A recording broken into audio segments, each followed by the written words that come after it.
ایمن شادی پر بہت خوبصورت لگ رہی تھی۔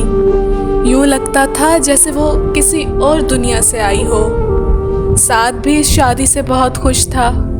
میں نے زندگی میں پہلی بار شادی کے موقع پر اسے کہے لگاتے دیکھا تھا، اور اسے اتنا خوش دیکھ کر مجھے عجیب سی ندامت کا احساس ہوا تھا۔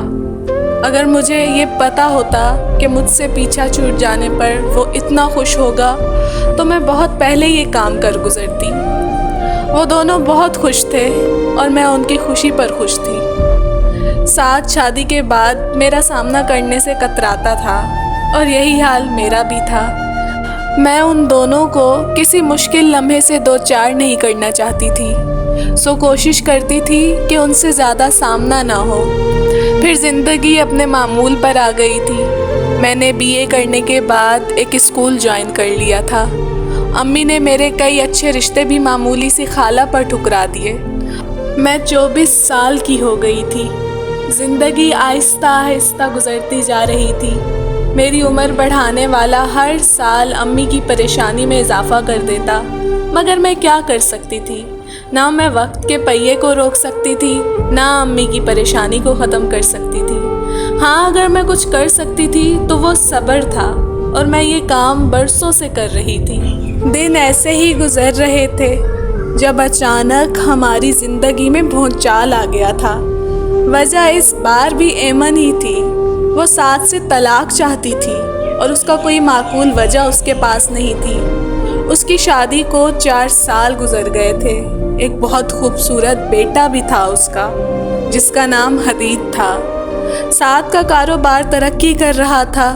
گھر میں اس پر کوئی روک ٹوک نہیں تھی۔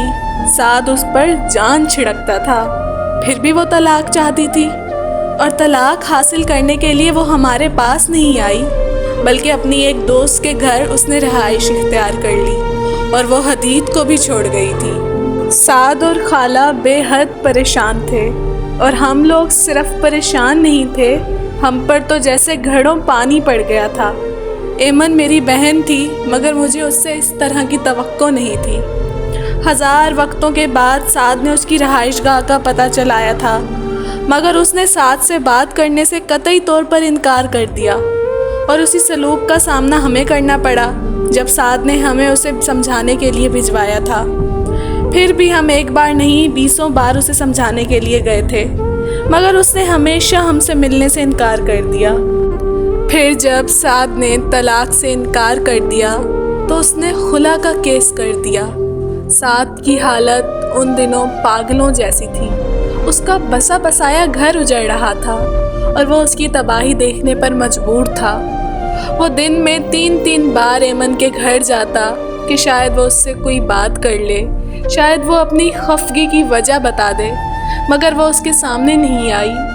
پھر وہ اس کے وکیل کے سامنے گڑ گڑاتا، منت کرتا کہ وہ اس سے پوچھیں کہ اس سے کیا غلطی ہوئی، اسے کیا چیز بری لگی ہے، مگر اس کا وکیل ہمیشہ کہتا، وہ کہتی ہے کہ وہ آپ کے ساتھ رہنا نہیں چاہتی، وہ آپ سے طلاق چاہتی ہیں۔ پچھلے 1 سال سے ایمن بہت عجیب ہو گئی تھی۔ معمولی باتوں پر سعد سے جھگڑتی، اس نے سعد سے بے تحاشا فرمائشیں شروع کر دی تھیں۔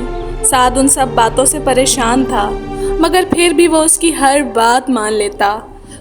وہ ہر وقت گھر سے باہر رہتی تھی، اور حدید پر بھی اس کی توجہ کم ہو گئی تھی، مگر ہم نے یہ کبھی نہیں سوچا تھا کہ وہ اس طرح کرے گی۔ خالہ نے خلا کے بعد ہمیں بتایا تھا۔ حدید بہت چھوٹا تھا اور خالہ اسے سنبھال نہیں پاتی تھیں، سو وہ اسے ہمارے گھر چھوڑ گئیں۔ ہم لوگ خالہ اور سعد سے نظر ملانے کے قابل نہیں رہے تھے، بلکہ ہم تو کسی کا بھی سامنا نہیں کر سکتے تھے۔ ہر آنے والا یہی تذکرہ چھیڑ کر بیٹھ جاتا اور ہماری ندامت میں اضافہ کرتا جاتا۔ ایمن نے خلا کے بدلے سب کچھ چھوڑ دیا تھا، جہیز کا سامان، حق مہر، حتیٰ کہ حدید کو بھی۔ وہ 2 سال کا تھا اور ہر وقت روتا رہتا تھا۔ مجھے اس پہ بے تحاشا ترس آتا، اور میں سارا دن اسے اٹھائے پھرتی۔ اس کی وجہ سے میں نے اسکول بھی چھوڑ دیا۔ آہستہ آہستہ وہ مجھ سے مانوس ہو گیا تھا۔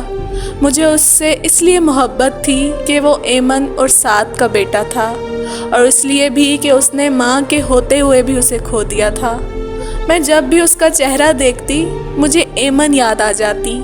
وہ بالکل اس کی کاربن کاپی تھا، صرف رنگت کا فرق تھا۔ ایمن سرخ و سفید تھی تو حدید سعد کی طرح گندمی رنگ کا تھا۔ ہم نے سعد سے تمہارے نکاح کا فیصلہ کیا ہے۔ خلا کے 1 ماہ بعد ایک رات امی نے مجھ پر قیامت توڑی تھی۔ جتنی ذلت اور رسوائی سعد کو ایمن کی صورت میں برداشت کرنی پڑی ہے، اس کا واحد حل یہ ہے کہ میں تم سے اس کی شادی کروا کر ان داغوں کو ختم کر دوں۔ تمہارے بغیر حدید کی زندگی تباہ ہو جائے گی، اور آخر شادی تو سعد کو کرنی ہی ہے، تو پھر تم سے کیوں نہیں؟ پھر تمہاری خالہ اور سعد بھی یہی چاہتے ہیں۔ سعد بھی یہی چاہتا ہے، میں نے سوچا تھا اور ہاں کر دی۔ ہاں واقعی حدید کو میرے علاوہ اور کون چاہ سکتا ہے؟ میرے ذہن سے ابھرنے والی دوسری سوچ حدید کے لیے تھی۔ میں نے زندگی میں کبھی کوئی مشکل کام نہیں کیا تھا، اور میں نے سوچا تھا کہ اب مجھے ایک مشکل کام کرنا پڑے گا۔ سعد کو یقین دلانا تھا کہ میں ایمن کی طرح نہیں کروں گی، میں ایمن سے بہتر ہوں۔ مجھے اس کے دل میں اور اس کے گھر میں اپنی جگہ بنانی تھی، مگر مجھے یہ مشکل کام کرنا ہی نہیں پڑا۔ جس سعد سے میری شادی ہوئی تھی، عورت پر سے اس کا اعتبار اٹھ چکا تھا، اور میں بھی عورت تھی، پھر ایمن کی بہن بھی تھی۔ یہ میری ذات کو اور بھی ناقابل یقین بناتا تھا، اور سب سے بڑی بات یہ تھی کہ میں اس کی وہ سابقہ منگیتر تھی جسے وہ ٹھکرا چکا تھا۔ وہ میری ذات سے ہمیشہ بے نیاز رہتا تھا، جیسے میرے ہونے یا نہ ہونے سے اسے کوئی فرق نہیں پڑتا تھا، اور میں جانتی تھی کہ اسے واقعی کوئی فرق نہیں پڑتا۔ اسے میری کسی ضرورت سے کوئی غرض نہیں تھی۔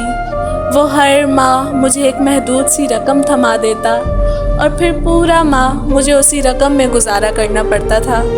میں اس سے کسی بات کا شکوہ اسی لیے نہیں کر سکتی تھی کیونکہ یہ سب میری اپنی بہن کا کھودا ہوا گھڑا تھا جس میں مجھے گرنا پڑا تھا۔ میں سعد کو اس رویے پر حق بجانب سمجھتی تھی۔ سعد کو کسی چیز پر اعتبار نہیں رہا تھا، سارے رشتے اس کے لیے بے معنی ہو چکے تھے۔ میری ذات میں اسے پہلے ہی کوئی دلچسپی نہیں تھی، مگر ایمن کی شادی کے بعد وہ خالہ اور حدید سے بھی بے نیاز ہو گیا تھا۔ اسے خالہ سے یہ شکایت تھی کہ انہوں نے ایمن پر کیوں نظر نہیں رکھی تھی۔ وقت ایسے ہی گزر رہا تھا۔ میری توجہ اور دلچسپی کا واحد مرکز حدید تھا۔ اس کے علاوہ میرے پاس کچھ نہیں تھا، نہ ہی آئندہ کچھ آ سکتا تھا۔ شادی کے فوراً بعد سعد نے مجھ پر واضح کر دیا تھا کہ اب وہ کوئی اولاد نہیں چاہتا، اس کے لیے حدید ہی کافی ہے۔ زندگی میں پہلی بار میں نے اس بات پر اعتراض کیا تھا۔ اس نے اتنی بری طرح مجھے جھڑکا تھا کہ میں پھوٹ پھوٹ کر رونے لگی۔ میرے آنسوؤں نے اسے مزید بھڑکا دیا تھا۔ اس نے کہا، یہ حربے مجھ پر استعمال نہ کرو۔ وہ نہیں جانتا کہ میں حربے استعمال کرنے والوں میں سے نہیں ہوں۔ اگر مجھے یہ ہنر آتا ہوتا تو میری زندگی اتنی ناکام نہ ہوتی، مگر خیر میں اسے کیا سمجھا سکتی تھی؟ میں تو صرف خود کو سمجھا سکتی تھی، سو میں نے خود کو سمجھا لیا۔ میں نے حدید کو کسی انتقامی جذبے کا نشانہ نہیں بنایا۔ اس کا فائدہ ہی کیا ہوتا؟ جیسے میں کسی اور کی غلطی کی سزا کاٹ رہی ہوں، وہ کیوں کاٹے؟ پھر آہستہ آہستہ زندگی قدرے بہتر ہو گئی تھی۔ سعد کا کاروبار بہتر ہونا شروع ہو گیا تھا۔ اب وہ زیادہ باہر نہیں رہتا تھا۔ حدید کے ساتھ بھی اس کا رویہ ٹھیک ہو گیا تھا۔ خالہ سے بھی اب اس کے گلے ختم ہو گئے تھے، مگر اگر کسی سے بے التفاتی کم نہیں ہوئی تھی تو وہ میں تھی، اور مجھے اس سے کوئی توقع نہیں تھی۔ میری ذات کا محور تو حدید تھا، وہ سب کچھ تھا میرا دوست، میرا بیٹا، میرا ساتھی، میرا ہمراز، میرا غمگسار، میرا ہمدرد، سب کچھ وہی تھا۔ میں اپنی ہر بات اسے بتاتی جب اسے سلا رہی ہوتی یا اس کے ساتھ کھیل رہی ہوتی۔ اسے میری کسی بات کی سمجھ نہیں آتی تھی، مگر مجھے لگتا تھا جیسے وہ سب کچھ سمجھ رہا ہے۔ وہ واحد شخص تھا جو مجھ سے واقعی محبت کرتا تھا۔ مجھے دیکھ کر جس کی آنکھوں میں چمک آتی تھی، وہ میرا لمس پا کر چلا آتا تھا۔ خالہ مجھ سے کہتی، اس سے ایسے ہی محبت کرتی رہنا، دیکھنا تمہیں اس سے کتنا سکھ ملے گا، یہ تمہیں رانیوں کی طرح رکھے گا۔ میں خالہ کی باتوں پر گیلی آنکھوں سے ہنس دیتی